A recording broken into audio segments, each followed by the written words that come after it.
And so with that being said, we have been able to bring someone into the fold. And I'm talking about someone who's probably has one of the most brilliant minds, legal minds, in this country. Yes. If you think I'm lying, ask CNN and some of those others who attack everyday people and try to destroy their reputation and change their lives forever. Y'all join me in bringing in a fighter who's fighting for you, for Georgians, and this president. Y'all welcome Lin Wood here.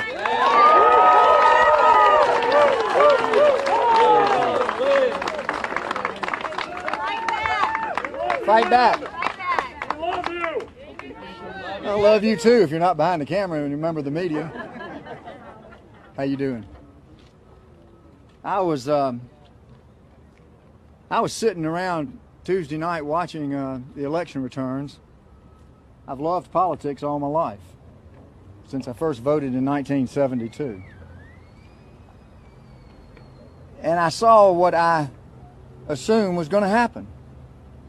I saw President Trump building up what I believed was going to be almost a historic landslide victory. It was. And then all of a sudden, every network, including Fox News, started doing what they do best. They started lying to the American public. And they took a victory from Donald Trump and they called it a lie. They took a defeat from Joe Biden and lied and said he won. And they sent you to bed turning off the count of the vote so you could wake up the next morning like I did and go, what happened? What happened? When I was asked by President Trump to help him in Georgia and perhaps in other places around this country, I said yes. When former Governor Perdue asked me to help him and Vernon Jones asked me to help and the Republican Party asked me to help, I said the same thing I said when Nicholas Sandmann asked me to help him. I said the same thing I said when Kyle Rittenhouse asked me to help him. I said yes, because there is a cloud over this country.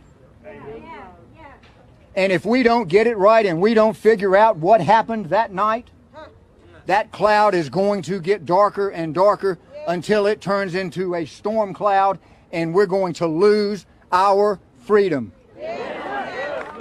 So it is time to fight back. I've heard over the past several months, maybe a little bit longer, they've almost neutered the word. Well, it's a constitutional crisis. This is a constitutional crisis. Let me tell you, this is a constitutional crisis.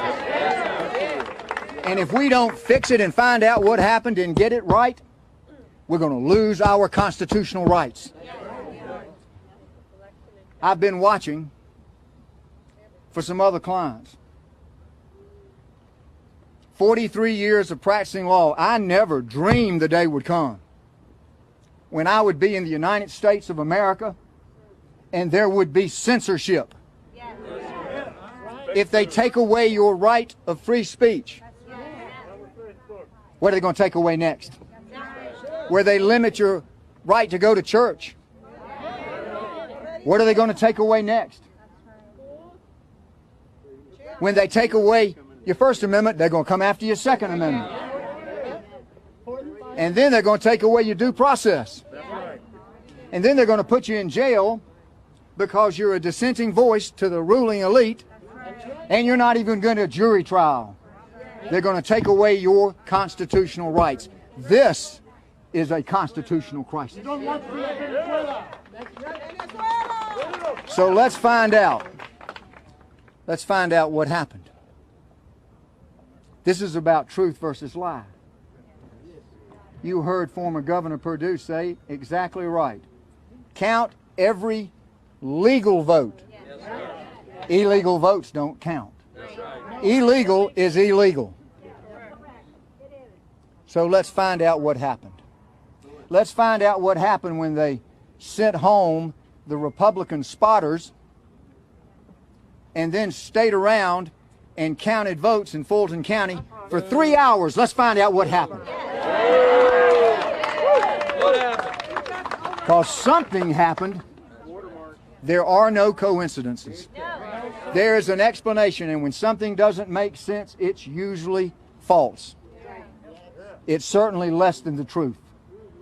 We need truth.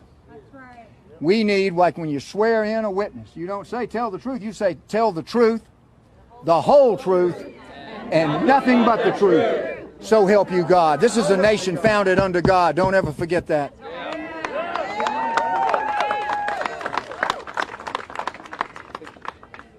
A lot of voting by mail this year. Just happened to coincidentally occur in large part because of COVID. There are no coincidences. And where is the potential fraud, or the fraud, if you want me to be totally accurate? It's in the mail-in votes. If you don't think this was planned, go home. Plandemic. I know Mickey Willis that did that. I helped him do it. If you don't think this was planned, enjoy losing your freedoms under the Kamala Harris administration. And she's not going to be running this country. There are going to be people running this country that are rich, they're globalist. Some don't even live here. A lot of them are involved with foreign countries. It's time to tell the truth and be truthful and face the truth. This country is under attack. This was nothing more than a revolution. They're trying to take away your rights. They're trying to take away your Constitution. They're trying to take away, ultimately, your freedom. Don't let them do it. Donald Trump has fought for the people. That's why the people voted for him.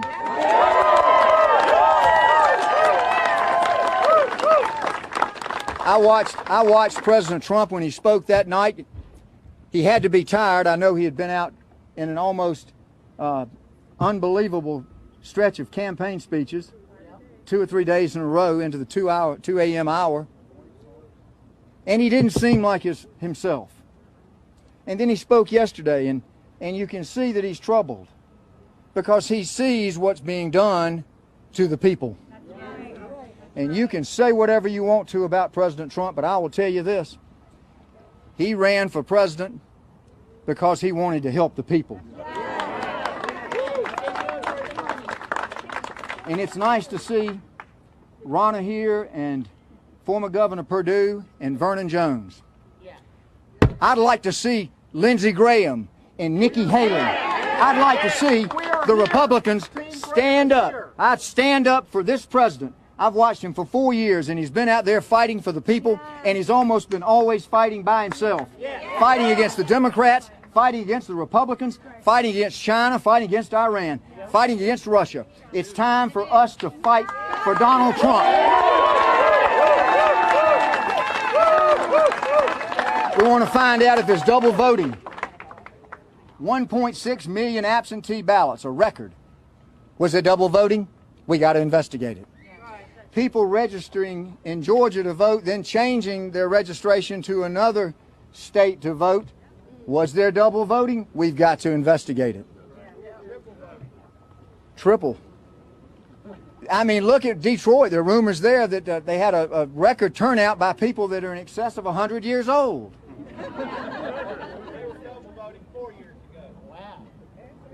I don't mean to judge the results of the investigation, but I know that there's got to be one. Everybody would like to have woken up on November the 4th and found that we knew who our president would be. And nobody wants to have to sit through day after day and endure the chads. Thank gosh we don't have chads this time. Nobody wants to sit around day after day after day after an exhausting campaign to try to figure out who's going to be president, especially at a time when the presidency has never been more important in terms of world affairs. But let me tell you what we got to do. We got to wait. We've got to have patience. Because if we don't do this right and take the time to do it right, God help us if we get it wrong. So thank you for letting me be a part of this today. I thank the President of the United States for asking me to help him. I want you to all fight back. Fight back for America. Thank you.